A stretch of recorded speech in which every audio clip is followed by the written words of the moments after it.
ये आकाशवाणी रायपुर है। छत्तीसगढ़ी समाचार बुलेटिन के संग किरण वर्मा के जय जोहार।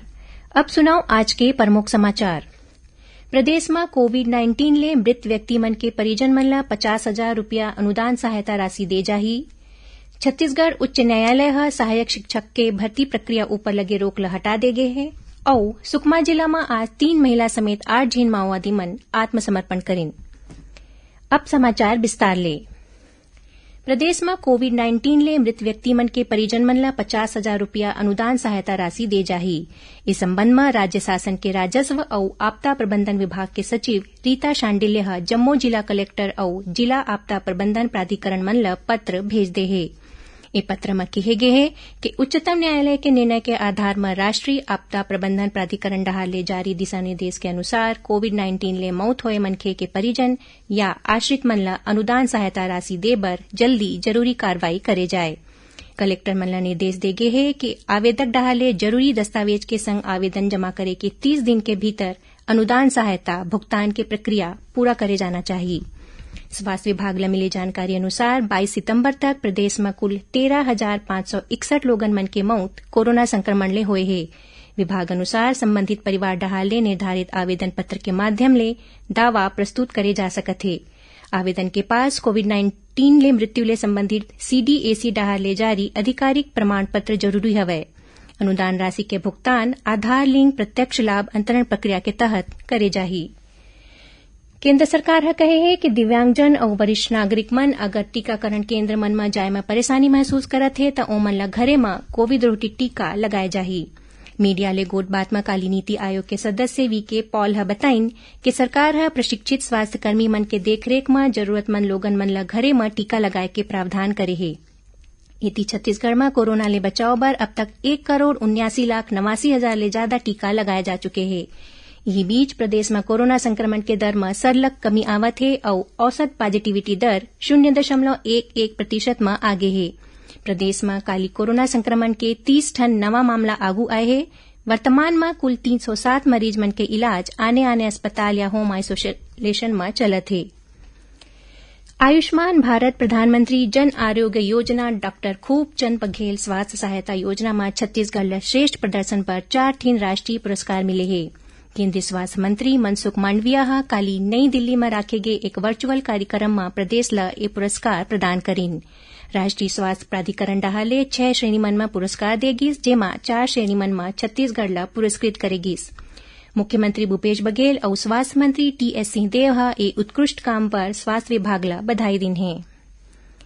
देश के आजादी के 75 बछर पूरा होए के मौका में आजादी के अमृत महोत्सव में प्रादेशिक समाचार एकांश आकाशवाणी रायपुर डहार ले आयोजित करे जावत प्रश्नोत्तरी कार्यक्रम के श्रृंखला के तहत आज के कड़ी के प्रश्न पूछे ले पहली ये बताना चाहबो कि श्रोता मन ला SMS या ईमेल के माध्यम ले अपन जवाब के संग अपन नाम और पता भेजना जरूरी हवै। जौन प्रतिभागी के जवाब बिना नाम और पता के मिल ही ओखर जवाब ला स्वीकार नहीं करे जाही। ता छत्तीसगढ़ी बुलेटिन सुनैया मन बर आज के सवाल है। बछर 1857 में सरगुजा क्षेत्र के उदयपुर रियासत में अंग्रेज मन के खिलाफ विद्रोह के नेतृत्व कौन राजा करे रिहिन। सवाल एक घाव औ सुन लो। बछर 1857 में सरगुजा क्षेत्र के उदयपुर रियासत में अंग्रेज मन के खिलाफ विद्रोह के नेतृत्व कौन राजा करे रिहिन। श्रोता मन ह अपन जवाब ईमेल ID raipurasawal@gmail.com में या फोन नंबर 9424208182 में SMS ले भेज सकत हैं।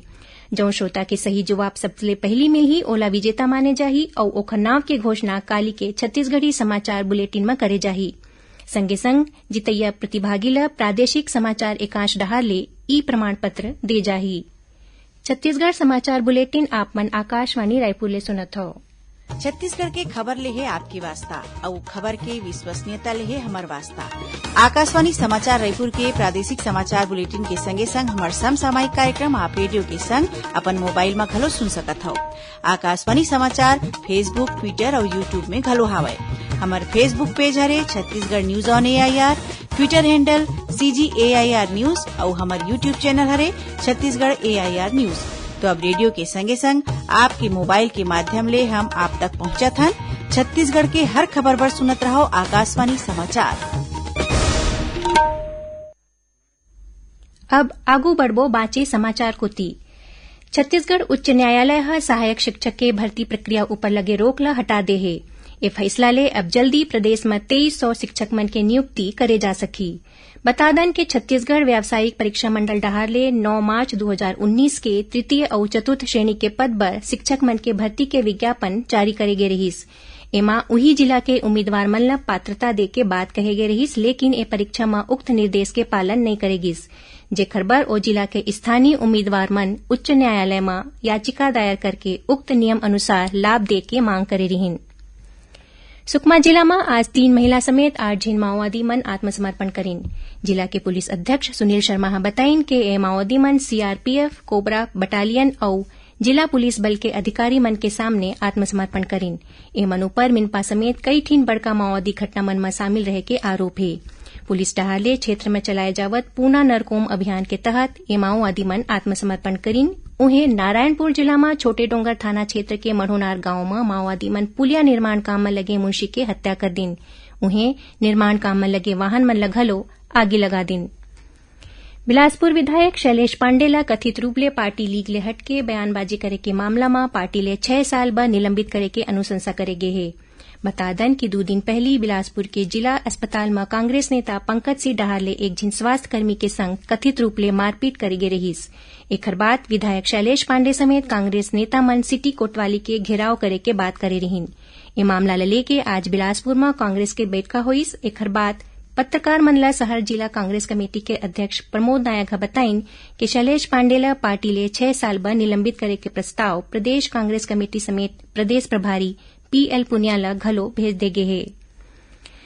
पत्र सूचना कार्यालय और प्रादेशिक लोक संपर्क कार्यालय रायपुर डहार ले संयुक्त रूप ले आज अंबिकापुर में हमारे जीवन में पोषण के महत्व विषय ऊपर वेबिनार राखे गिस। ए मौका में सरगुजा के महिला और बाल विकास अधिकारी रजनी कुजूर बताइन कि लइका और किशोरी बालिका मन में कुपोषण और महिला मन में एनीमिया ला दूर करे बर और आम जनता में जागरूकता लाए के उद्देश्य ले भारत सरकार डहल ले सितंबर माह ला पोषण माह के रूप में मनाए जाथे। ए दौरान पौधारोपण, योग, क्षेत्रीय पोषण किट के वितरण और कुपोषित लइका मन ला पहचान के पौष्टिक भोजन के वितरण करे जाथे। बेमेतरा जिला में एक स्कूल के छत के प्लास्टर गिरे ले 6 झीन लइका मन के घायल होए के मामला में प्रशासन ह स्कूल के प्रधान पाठक ला निलंबित कर दे है। उन्हें नवागढ़ के खंड शिक्षा अधिकारी और सहायक खंड शिक्षा अधिकारी ला कारण बताओ नोटिस जारी करे गे है।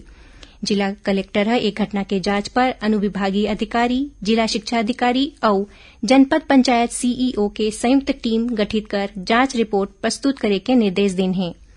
बता दन कि 2 दिन पहले जिला के नवागढ़ विकासखंड के रनबोड़ गांव स्थित शासकीय प्राथमिक शाला के छत के प्लास्टर गिर गे रहिस। जतका बेरा एक घटना होइस ओ दौरान स्कूल में कक्षा चलत रहिस।